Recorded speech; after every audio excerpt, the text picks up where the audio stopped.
are live. All right. Hello, world. This is KingdomChite channel here with Nick Shelton. We're just going to check if we live right now before we get into our first podcast, debut podcast. Papa, we are live and awesome. I don't want to test the audio because there's feedback. Actually, I should test the audio. Hold on, I'm going to mute myself. Okay.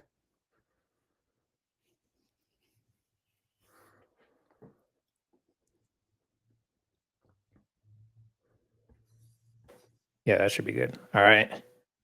All right, man. Nick Shelton, the man, the legend, the man, myth, the legend. So we'll start off with set the scene, introduce yourselves. I don't know why I'm reading that part. So we'll start with how we met, man. Like, how did we first connect and what stood out about that moment for each of us? You can go ahead. Yeah, man. Well, for the viewers, my name's Nick. I'm a coach, and you actually reached out to me on Instagram. You'd watch one of my videos. I forget which video it was. I think it might have been the quit your job with no backup plan. And you had reached out and you asked a couple questions, and I took a little time and we started a conversation there, and the rest is really history, because that's really what this podcast is all about, is diving through what happened, where we are today, and all the growth that you've experienced. Yeah, man. And I definitely think it was, I saw it yesterday and I was checking out your channel. I think it was I quit my job with no plan. Because at that time I was definitely, I was debating leaving my workplace and feeling that call after my child was born in September, or my wife got pregnant in September, and I was starting to feel the pressure. And I was trying to think, okay, how am I going to get out of this and get into content creation? So you start to watch a lot of content, and then a lot of videos.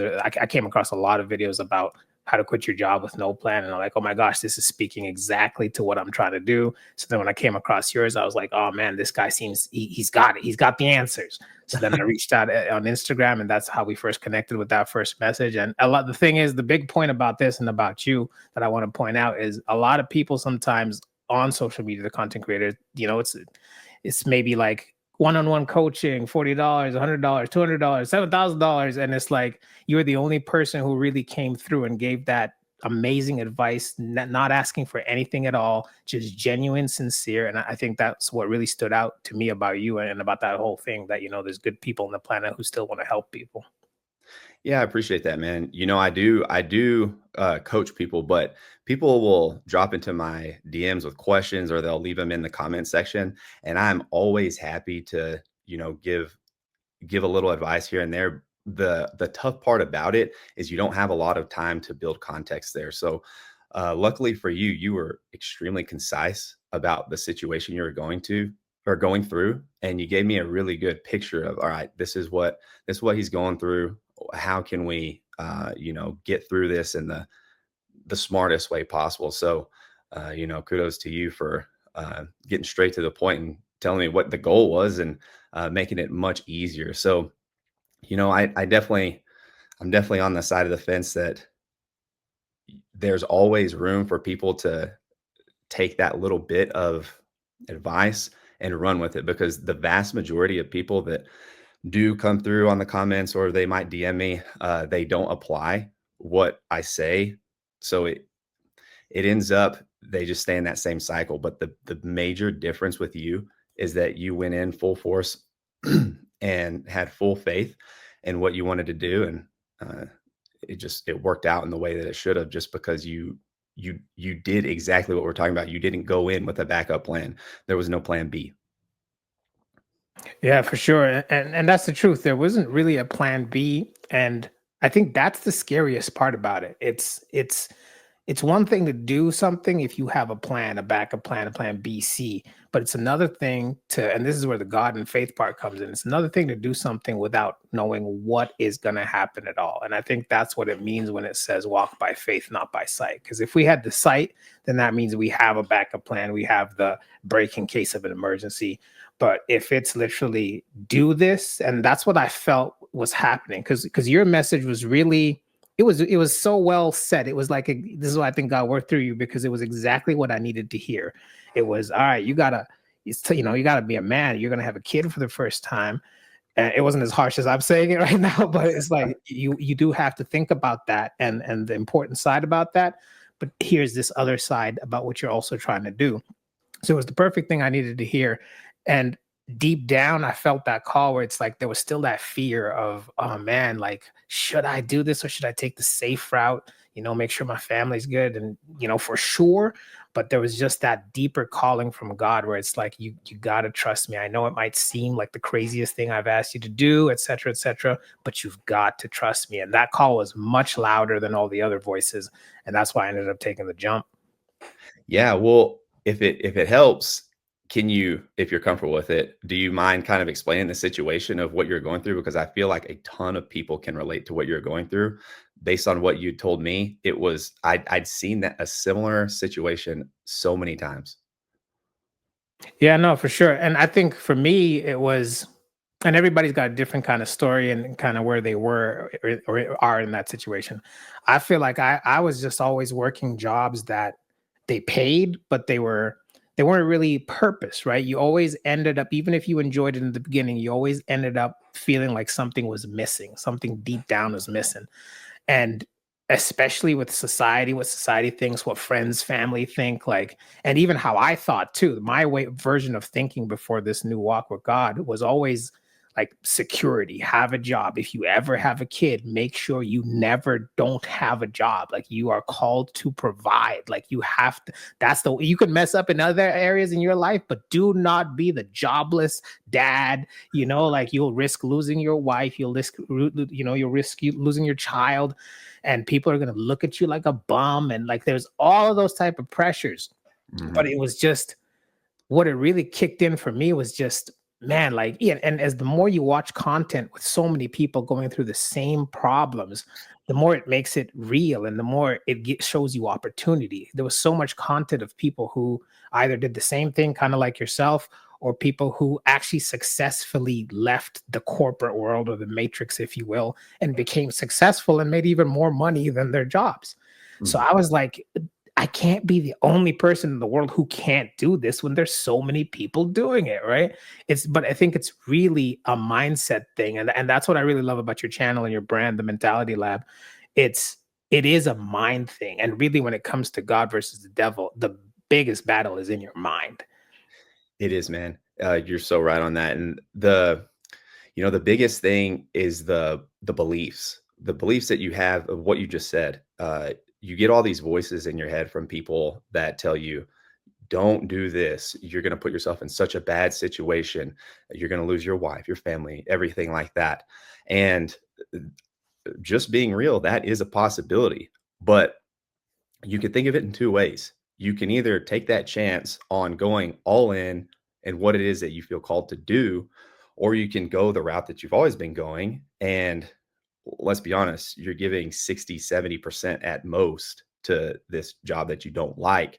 So if you're going to live 70, 80, 100 years old, it doesn't logically make sense to spend the vast majority of your life doing that, staying in that cycle. You should I would hope that you would want to at least spend a portion of that time trying things that call you to what it is that you want to be doing and getting out of that cycle because it's ultimately too short. For sure. And you know what, just on that note, and I like the free flow of this conversation. Like I know we got a ton of questions here, but I love where we're taking this. So on that point, I want to understand kind of where you went from that video, because it was posted like 3 years ago when your video about you quit your job with no plan. For me, I was in corporate for pretty much almost my whole life ever since I started working in corporate, which would have been I think it was like 2010. I think after college, I was at Taco Bell, and then 2010, I got into corporate, and I was in corporate pretty much the whole time until December 2023, which is where this whole experience kind of started. And I was at that particular company for like 7 to 8 years. And now, like I've always been a musician since I was a teenager, and I always dreamed about being in like film and being like a film composer like Hans Zimmer. And sure enough, since December 2023 till this point, a lot has happened. I did so many different things, video editing, trading, like it was so many things that God was kind of kind of, what's the word, refining me through, like, even just my own poor behaviors and things like that, things that had to go away, old habits. And eventually, after all, and I think Steve Jobs, God bless the dead, said this, it's looking back and connecting the dots. So when I look back and connect the dots, I'm like, oh my gosh, is that why I went through all of that? Because now I am a film composer. Like, now I'm working on films, now I have credits, now, like, it's mind-boggling how all that happened from corporate to the dream job, but you had to go through the refining process and you had to take that leap of faith. So for you, what was that like? What were you doing, and then what did it lead you to? Yeah, so similarly to you, I'd always wanted to do my own thing. I didn't know exactly how it was gonna come to fruition, but so I've been in the coaching world since 2012. That's when I graduated college, and even during that time, I was training some people in college just because that's what I always felt natural with. Right out of college, I got this job in startup investments where I would just assess companies, and I worked for an investor, and we would basically decide if we are going to invest in this company or not. It's about as corporate as you can get, like wearing a tie and all that stuff. And I decided really quickly that this is not for me. So I ended up uh, getting quitting that job at the time, just going full on into coaching. So I had coached for a gym for about a year, and I had gotten my expenses extremely low. Like my rent, I had roommates at the time, and I think I was paying like $250 a month for rent, just trying to make this thing work. And after about a year, I told those guys, you know what, I'm either going to start my own gym, or I would like to buy into this one. And after some discussion, we ended up agreeing that I would just buy into that one. Well, fast forward that, I had held on to that gym for a couple years and ended up selling that gym to those guys. And I moved on from that, and I moved to Denver, Colorado, which is where I'd always wanted to live. And through there, I continued coaching. And at that point, I had gotten this job to build this gym from the ground up. And I went through major burnout at that point because I didn't own this gym that I was trying to build up. And what I've learned through the process is that if you don't have a lot of skin in the game and you just put your nose to the grindstone the whole time like that, it's very hard to sustain that. But if you have skin in the game, it is yours. You can overcome burnout a lot easier than if it was a job. So at that point, I was burned out. I said, I'm done coaching. This was like 2018. I said, I'm done coaching. I can't do this anymore. So I got a job, and this is what the video of this is what that video is all about. The one where I quit my job with no backup plan.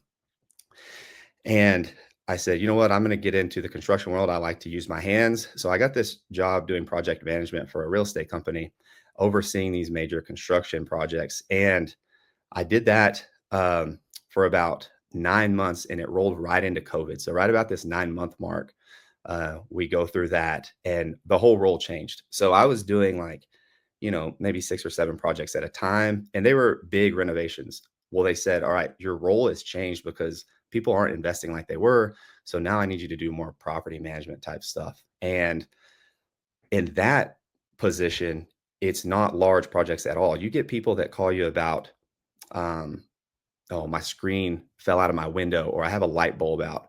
So these are such minor things that my phone was ringing off the hook. I said, this is not for me. This is the time when I said, you know what, I'm out. I need to just take some time and figure out what it is that I'm called to do, and then pursue that. So I did that.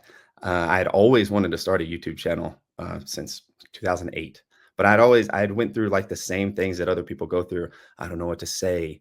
Nobody's going to listen to me. What's the point? And I just started recording things based on lessons that I had learned.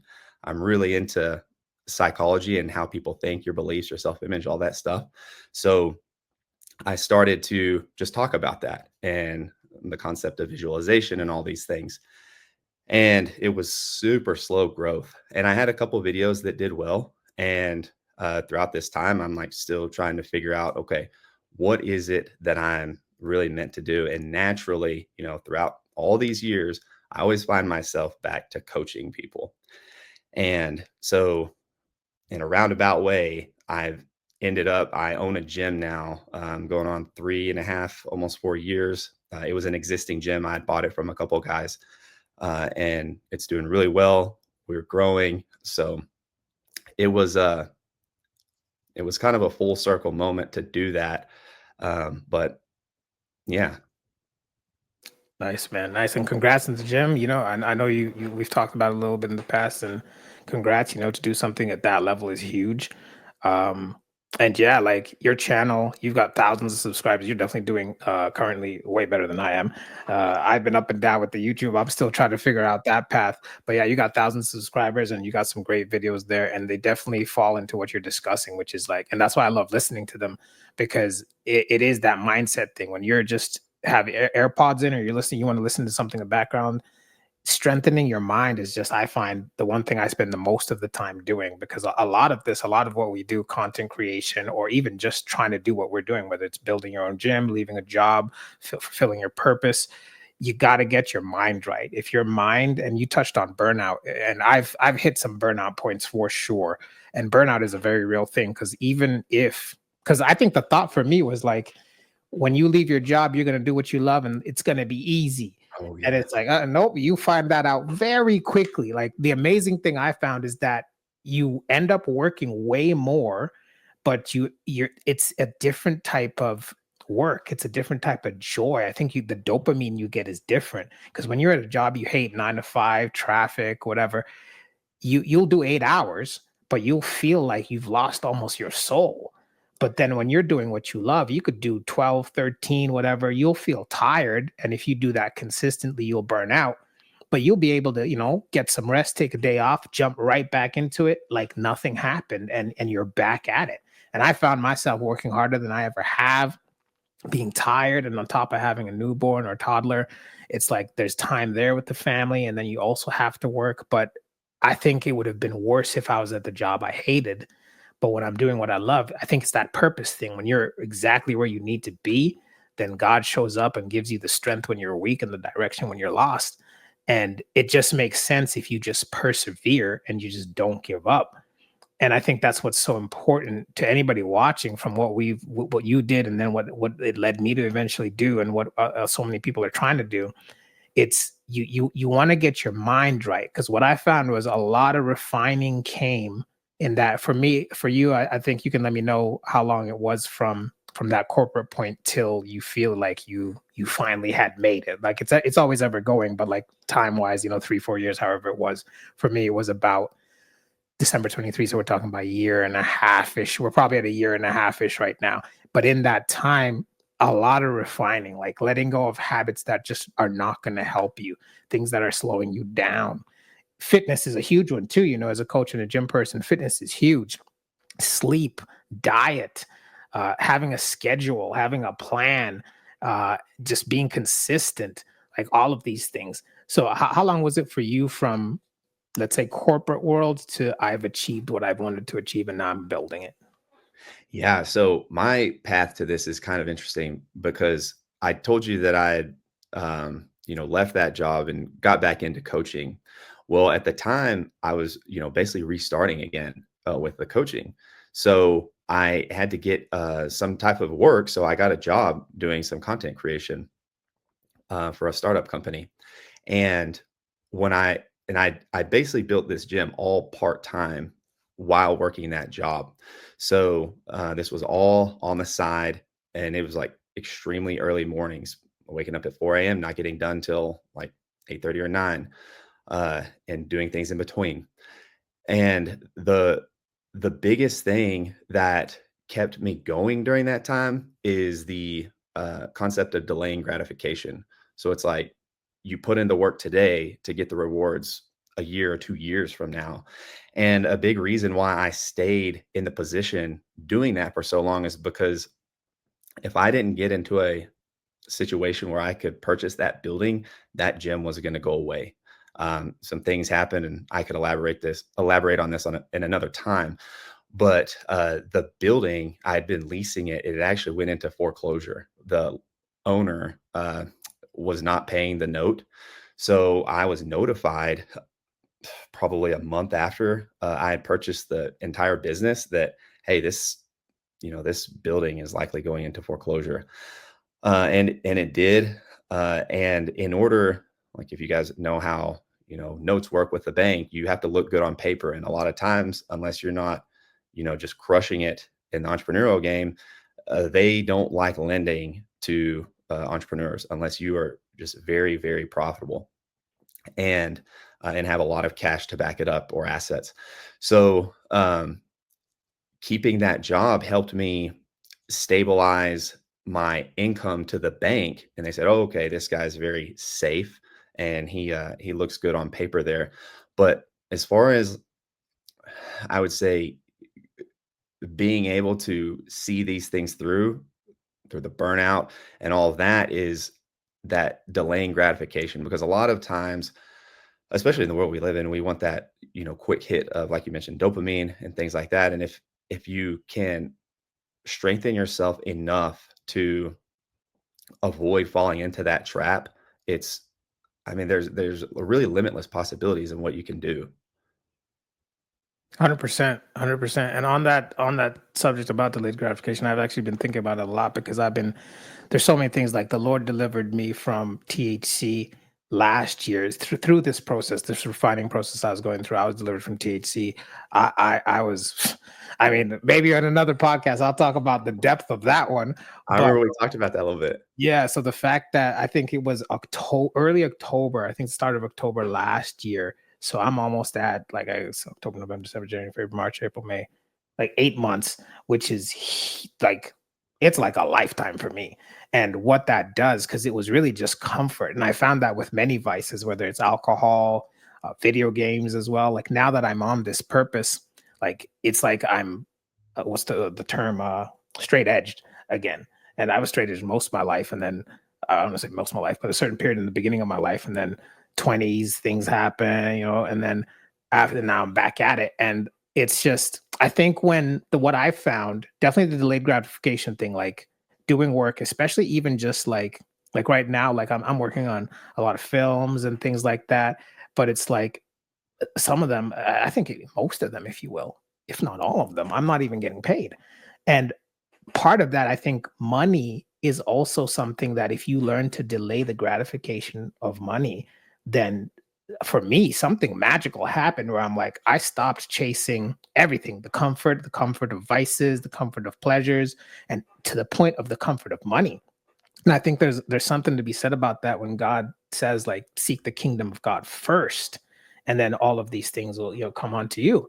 So it took a while. Like this isn't something that just happened. Like it took a while. I had to go through like a 1.5 year process to the point where I'm like, I'm not gonna worry about anything, even money. I'm gonna delay all of that gratification and focus on the process, focus on the work. And it just was life changing because what I was able to produce, like the fruit I was able to produce from that delayed gratification, was huge.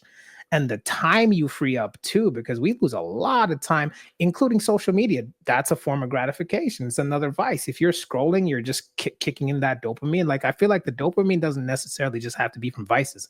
It can be from anything, even like social media, watching a show, a movie. And not that these things are bad, but if you get into a habit of comfort and just leaning into that, and then now you're binging instead of, you know, I'm working a good day and then I take an hour or so to watch a movie before I go to bed or something like that. Like I think there's levels to it. And I'm sure different people struggle with different aspects of it. But for sure, delayed gratification is huge. And I think the same thing goes for the gym and working out. If you want that body, like you're going to have to do the hard work first and the body comes later. You can't expect to have the body there. That's when you get into like steroids or something like that. And then that's the opposite of delayed gratification. And we all know the downfalls of that.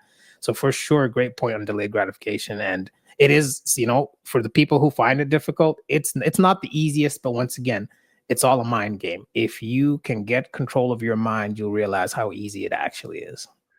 Yeah, you make some good points there because especially when it comes to any type of improvement, whether it's like improving your body or improving like your productivity or just your performance and whatever it is that you're trying to do. There's a big component that, and you talked about finances too, so this ties into it, is releasing control. Like one of the major things that I've always liked to do is have control in whatever it is that I'm doing. I got a program, that's my control. I can follow it. Like you talked about with money. Okay, I have this much coming in. I can visibly see it. I have it like when it comes to a job, you know how much is going to come in. So you have that sense of control. We all crave that as humans, but like you mentioned, the the biggest part in faith is absolutely releasing all of it. Like you just have to release all of control. And if you can get yourself to that point, that's when the magic really starts happening, because that's how we go back into these cycles of, well, this is different. In other words, I can't control it. I don't know what's coming. So we always, these triggers occur, and then it steers us back into what's safe. What can I control? Where do I feel like I'm back in my element? And, part of that is being able to, like you said, be okay with trusting the process and knowing that, hey, whatever happens here, I know that, I'm following in what I believe that God is calling me to do. So I always say, what is the worst that could happen? True, man. And I think for me, that's where a lot of the scripture, especially when all of this led to just a closer relationship to God. And the scriptures are just, the more you read the Bible and the more you understand what it says and what it's trying to say in relation to where we are in today, the present, and all the years that have passed and the years to come, it all starts to make sense. Like Peter, walking on the water, and then when he keeps his sight off Jesus, that's when he sinks. But when he keeps his sight on Jesus, that's when he's going. And even verses that say like your destiny has already been written. So if it's already been written, then it's just basically our reaction to the things that are happening. And I think the Matrix, I don't know if you've watched the Matrix, but I'm a huge Matrix fan. Oh yeah, love it. Shout out Keanu Reeves. There's a scene where he's there with the Oracle, and then the vase drops, and then she's like, I know I'm butchering the recollection of it, but it's something about like, would you still have dropped it if I didn't tell you, something like that? And I'm Yeah. like, oh, mind twist right there. And it's like, and I think about it now, especially when I look back and connect the dots, and it's like, oh, would I have still done the things I did even when I shouldn't have done them if I had known that this was the path I was going to be on? And it just plays with your head so much, but in the end it always goes back to like God says, don't lean on your own understanding. And that's why I like to use the Matrix reference so much, because there is a thing about the world which is so structured, and so like society has it like this. And if you veer off, even just in things like what you and I did, where it's like, when if you quit your job, there's people, friends, even family, who look at you crazy. Mhm. And like, but they don't see what you're seeing. They don't see what God maybe put in your mind or on your heart. And when you finally make it, that's when they're mind boggled, right? Like early, like way back, I even had family like subscribe to my channel who never thought I could make it, but then ended up becoming the first subscriber. It's like, how does that happen, right? But for sure, it's like it's such a crazy journey, and I think that's what's so important about sharing this testimony from both of our ends about what what was happening, and also just the irony, not even the irony, but I think the divine intervention of how God did that, because I don't think we met by accident. I don't think that happened. No, we've definitely talked about that too, and happy to go into that, because I do want to talk about, a lot of people, they struggle with following God's plan. They say, how do you know if this is the right path? And for me, and I know for you too, God will show up in some interesting ways that are unexpected most times. So has God shown up in your life in unexpected ways, especially throughout you were kind of on the bubble of like, do I do this, or do I take the leap, or do I stay in what I'm doing? Yeah, for sure. And yeah, definitely unexpected ways. And like there's so many, but I'll just touch on the ones that really kind of stood out. I think I looked at it like even just how we met. Because my mindset, once again, probably the enemy trying to get into your mind and being like, everybody wants your money and they're just, they're following a plan, etc. No one's going to sincerely try to help you understand where you're coming from. And obviously, we all got businesses, right? You're a coach, I'm a composer. We do want to get paid for our services. The Bible even says we should get paid for our services. But I think there is that kind of aspect where it's like, and that's what I really loved about our connection and conversation, because it's like, that's exactly how it needed to happen. And it happened like that. And it even inspired me now when I see people, I've had people come and be like, okay, I can't pay you for this, but can you do the sound design for my movie? And I'm like, yeah, you know what? I'm going to do that, because I remember when Nick Shelton helped me out and look at what it did for me. So I got to pay it forward, because that's how I feel like God's working through all of us.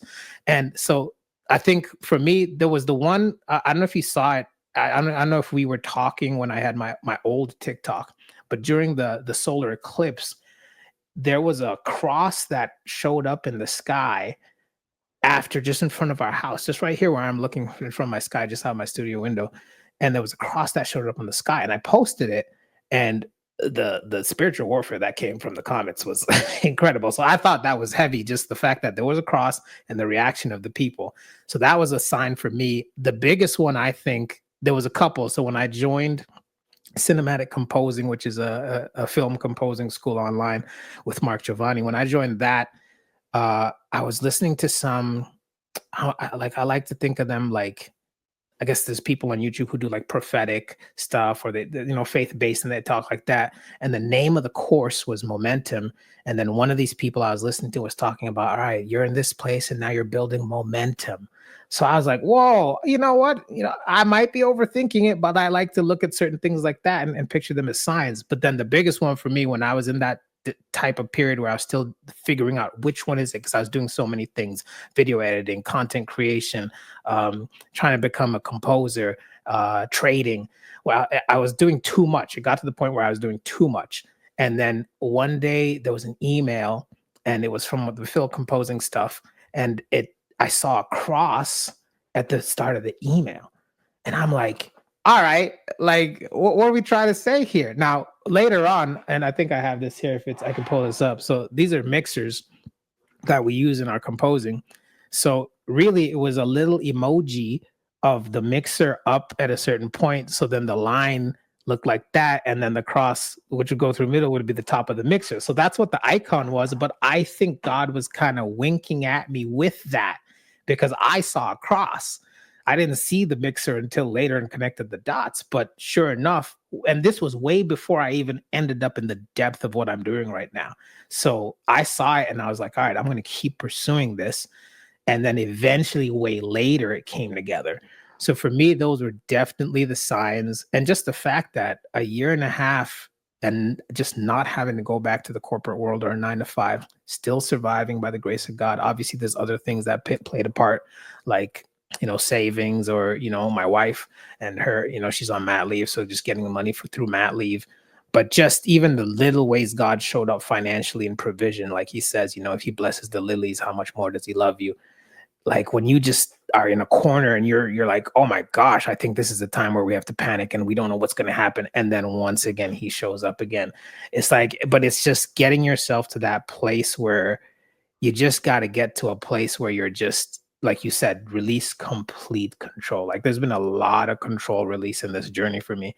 And it honestly, like he says, my burden is light, and it is, but you have to get your mind into that space, because if you're not in that mind space, you're gonna freak out. Like, and I see people now who, back then that was me, but now I look at them and I'm like, why are you freaking out? And it's like, I have to understand that it's like you've elevated to a point where like you have to kind of give that grace, where it's like, when you're in it, it's hard to see the light. And that's why you got to be the light for those people to see it so that they can get out of it.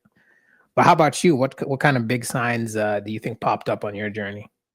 Yeah, I think we all fall into this trap where we get overly busy and we don't make time. We don't make the time for God. We'll say, "Oh, I got too much to do today. I'll do my prayer later, or I'll do my Bible study later." And I'm bad about this, so I always have to schedule it extremely early in the morning or right before bed. And what I've noticed is whenever I push it off, the when God shows up, it's blurred. I don't see it. I get too involved in the material world, and I don't see these things. But whenever I take that time to slow down and schedule out this time with God, it just jumps out so much more than the alternative. So I wouldn't say that there was one instance that just stood out and said, "All right, that's it. That's my sign." But it's for me, it's more of a recurring theme. So I'll have something on my mind, and it's like, ah, should I do this? I'm thinking about trying this, whatever it is. And oftentimes when I spend time with God and I make that time, I'll get clear clarification. It may not be instant. It may be a week, 2 weeks, 3 weeks, maybe a month from now, but something will happen that will be kind of a reassuring type of, I guess, instance.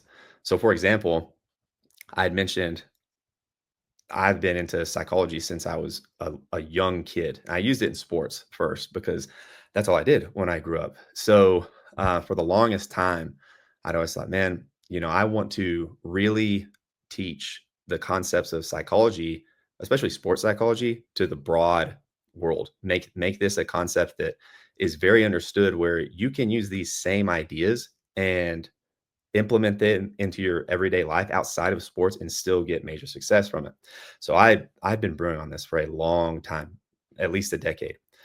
And I've been thinking for a while, and just this I would say last year, I just felt this overwhelming feeling of, I think it's time to, officially make this move. So I enrolled in a graduate program and started in January for sports psychology. So it's going extremely well. But that was one of those instances where I don't think God put this into my life just by happenstance. I think I've always had this recurring thing, kind of like YouTube. I always wanted to do YouTube back in 2008. I didn't actually start until like 2020. So, like I said, it may not happen immediately, but none of this is on our timeline, but you're always at the right time. And so, anyways, back to this sports psychology program. As I've been going through this, it's hard, like the time commitment and things like that. But the one thing that I can say for certain is that I'm getting reoccurring, just I'm seeing times that God continues to show up just over and over and over in anything that I do related to that. So I know that, I'm going in the right direction. For sure, man. And you make a great point there about the waiting. God's timing is perfect. And there were so many prophets who waited like lots of time. And the more I was delving deeper into the word, it kind of shook me a little bit because I'm like, yo, I was waiting a year and a half. It's like, what if we have to wait another 10 years, another 20 years? Like, whoa. And it's like God's plan is always perfect. So you got to trust it. And who knows? Because like I don't even know where it's an ever growing journey. So I don't even know where I'm going. But it definitely is a patience thing, and for sure his timing is perfect. And like you said, there's just things you've wanted to do YouTube since 2008. I've been a musician since I was a teenager, so we're talking decades. And even though I bounced through different things like hip hop and then now I'm a film composer, and it's like they feel like they're such different realms, but I was always a film guy, and I always loved Hans Zimmer, Max Richter, like James Horner, Star Wars. I forgot the Star Wars guy, John Williams. And it's like, if you had told me then, like, hey, you're not going to be a rapper, you're going to be a composer, I would have been like, nah, I'm going to be a rapper. I want to be like Drake. Drake didn't exist back then, but like 50 Cent, 50 Cent was was a Oh big yeah. person I listened to back in that day. And it's so crazy. And funny story, Timbaland, the producer. So I actually ended up getting on his show on YouTube, where I got to get some of my music potentially listened to. And to me, that was just huge because I was like, oh my gosh, Timbaland. I grew up listening to Timbaland. This is Timbaland. Oh my gosh, And when you finally get there, things didn't go the way I kind of hoped. And I think I looked at that and I was like, is this going to be the thing that knocks you down from what you're chasing? But it turned out to be the thing that redirected me to what I should be chasing, which was huge. And when you talk about sports psychology too, because I love sports. I'm a huge football fan. I'm an Arsenal fan, and shout out to Arsenal. But in general, sports in general, like if we want to talk about Cristiano Ronaldo, like talk about the mental, fortitude in that guy's brain, even the way he talks, like, resisting Coca-Cola and things like that, even when the stock of Coke dropped, because he was like, nah, I drink water. There's a lot of that. And even when I was in like my athlete mode playing football, soccer, for sure, like my discipline was on another level, diet, sleep, work ethic, 5 hours in the gym, sleeping almost like 9 to 10 hours, eating clean. Like it's definitely a mental thing. And I was listening to a podcast or something last night, which spoke about that, where it's like, there's something about people like us. We have that mentality where if you lose, you just have to get back to it. You get back to the next game. You keep moving forward. You don't let the defeat or whatever happened before affect you. You let it help you grow, and then that's what keeps pushing you forwards where you need to go. And I've noticed that, especially with right now, I'm doing a lot of scoring competitions, and I haven't won one yet. But each time I become a better composer. Like I just keep getting better. But if I had that mentality of, oh my gosh, I lost, how could I lose? Like there's a lot of competition out there. There's so many, and this goes for anything. I'm sure even in your field, content creation, especially, there's like, I don't even know what the stat is for the amount of videos that are uploaded to YouTube on a daily basis. There's so much competition. But if you don't give up, it happens. Like it definitely happens. I have on my gaming channel, and I'm still small. Like you're doing like great, because thousands of subscribers, you're getting good views, etc. Your videos look great, your thumbnails look great, everything. I'm still at the low subscribers, low views area. But when I was doing my gaming channel, I didn't care anymore. I reached that point where I'd let go of the control, focused on the process. And one day I did a short for Fortnite, bam, 10,000 views. And I was like, you just got to keep going. If I had given up, I would have never gotten to that point. So if it's any advice we could give to anybody, just never give up. If you really feel like God's put you in exactly where you're supposed to be, even if you have doubts, that's the devil's job, man. The devil's job is to get us to doubt. And if you just lock in on that faith and you walk without seeing, and you still believe even when it looks dark, eventually you will get there. God's word says this, and his word does not come back void. Oh yeah, absolutely. And to just seal that point up, when I think about people that they take on these goals, and sometimes they're very steep goals, they get defeated and they end up quitting. But if you look around at the people that are at the top of whatever it is that they're doing, a lot of times, one, they're very talented, but two, more often than not, they just outlasted everyone. It's not necessarily that they were smarter, more skilled, more technically advanced. It was that they just persevere longer, and they're the last ones standing. And then throughout all of that, of course, they've developed all the skills, but it's just a matter of outlast everyone. Yeah, for sure, man. What's that saying? I was thinking of different saying, but I'm gonna use the biblical one: "Those who persevere to the end." I know I'm not quoting it perfectly, but it's those who persevere to the end. And yeah, the real best encouragement I can give people, man, if you read the Bible, it'll tell you exactly what you need to do. And like you mentioned too, just getting to that habit. Now it's become such a habit of praying before you get out of bed, praying before you go to bed, and even just praying throughout the day at random points, just continuously praying, because the power of prayer is real. And there's a video you actually touched on. We could probably maybe touch on it in future or something about spiritual warfare, because I think that's a whole nother podcast in itself, because there's so many aspects of it. Like when we start getting into demons and things like that, like it's a whole different world, but it is a very real thing. But yeah, spiritual warfare. I lost my thought of where I was going with that one. But yeah, the power of prayer is real. And that's where I was going. So the power of prayer, that's a huge one to battle spiritual warfare. And once again, God tells us everything we need to know, and it's just about where are we and how are we aligning with him. Because when you realize God is with you and nothing can be against you, when you realize you have the power to crush serpents, when you realize all of those things, then the fear it dissipates. Like you don't even feel it anymore. Like I feel like the fears I used to have, they float away. It wasn't even like I had to do anything specific. The more you get in line with God, the more all that other stuff just washes away. Even the desires, like the desires for vices and stuff. You just get to a place where you're like, I don't even want it anymore, but I don't know why I don't want it anymore. but it's just because the more you want God, the less you want sin. And it's just a journey. It's different lengths for all of us. It's different processes. And it's just, I mean, I just wanted us to share this testimony of all of it, because if we were going through it, if we've gone through it, there's other people going through it. And, we're only 2 out of billions of people. And there's people who need to hear it the same way I needed to hear your advice. And I think we could really help people by just letting them know what happened and letting them know it's going to be okay. And this is how you handle certain scenarios, etc. Absolutely. That peace, that mental peace that you're looking for, that sense of control, that's found through prayer. That's found through building the relationship with God. 100%. Yeah, man, this has been dope. We didn't even need the questions, and that's what I was really hoping, because an organic podcast conversation style is usually the best. But we got about 14 minutes left. Let's see if there's any good ones here that we wanted to touch on. What were we going through it each time? I think we already know that. Did we? Yeah. Did you ever think a DM that we had exchanged on Instagram would have led to this? Man, that's funny. So there's been a lot of people that have DM'd me or emailed me or dropped in comments or anything like that I have talked with, and you and this one other guy are the only people that I have talked to from the early days. And I never expect anything to come out of it.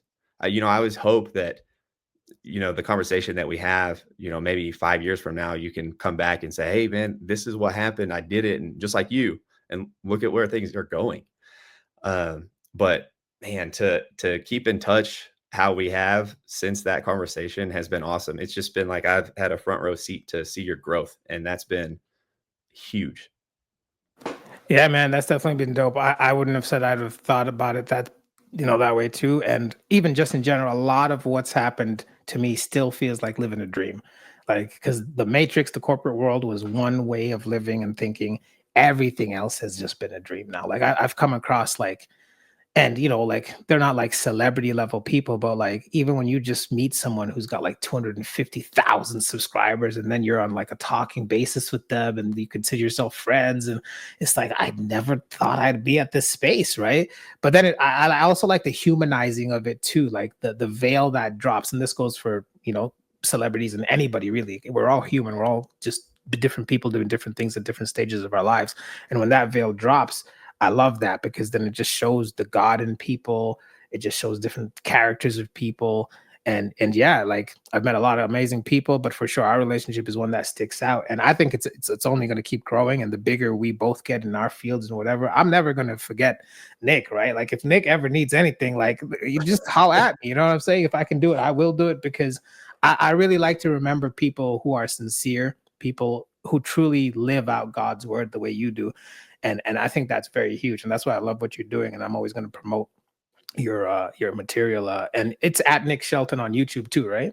Yeah, you can find it youtube.com/Nick T. Shelton. Yeah, so that's Nick Shelton at YouTube, Instagram, and X. I followed you just yesterday on X and Instagram. I've always been sub to your YouTube. Even when I went through those phases where I had to unsubscribe because I had too much noise coming in, I was up with too many people, I made sure I stayed locked in on Nick and a couple other people I like. But yeah, man, what else we got here? Appreciate you, man. And likewise. For sure, man. I think we touched on a lot of these by accident too. Yeah. But yeah, man, I think this is dope. And we'll have to, I know we're both busy, but in future, we'll figure something out. I don't know what I'm going to do with this channel in general. This particular channel, I actually started composing the Bible. So I did Genesis 1. So composing verse by verse and doing shorts. You can check it out when you have some time. Absolutely. So for anybody watching, I'm composing the Bible, and verse by verse. I've done Genesis 1. It's up there all in shorts. I'll be posting it in long form, and also testimonies and anything faith-based really will be on this channel, KingdomChite. But yeah, that's pretty much it. And yeah, I think it's been a fantastic conversation. Any final questions or things you want to add? Agreed. No, man, I'm excited to move into the future with you, and someday we'll have to do this in person. We'll have to meet up and do it. For sure, man. Almost like Joe Rogan, the way Joe Rogan loves having people in person rather than on the Zoom or on the internet. But yeah, and you're based in Texas, right? I am. I'm in Texas. Yeah, like I've never been to the States like that. I've only been to New York State for like a hot second. But I think I am currently working with some people film wise in that kind of region. So who knows? You know, I might end up there at some point. I don't know when. I still got to get my stuff sorted. But for sure, man, if you're ever up here in Canada, definitely come through. And if I'm down there, we're down there for sure. And I believe, you know, once again, if this happened from everything that's happened, I wouldn't be surprised if we end up me working out at your gym or something, which I definitely should do. 100%, man. You're I'll hire always you as welcome. a coach. It would be awesome. It would be awesome. Love it. Yeah, man. But yeah, man, I appreciate your time. Looking forward for us to do this next time. This is at Nick Shelton. Check him out on YouTube, Instagram, and X. The Mentality Lab. That's your brand, right? Yeah, that's it. The Mentality Lab. And this is at KingdomChite. We're on YouTube and TikTok right now. Feel free to check out the YouTube stuff. Subscribe, comment, like, share. We're very small right now, but we will be growing. So in time, I see this growing, and in time, man, God is good. So God's good all the time. Love it. All right, Nick. Thanks a lot, man. We'll check you out Yes, sir. Talk soon, man. later.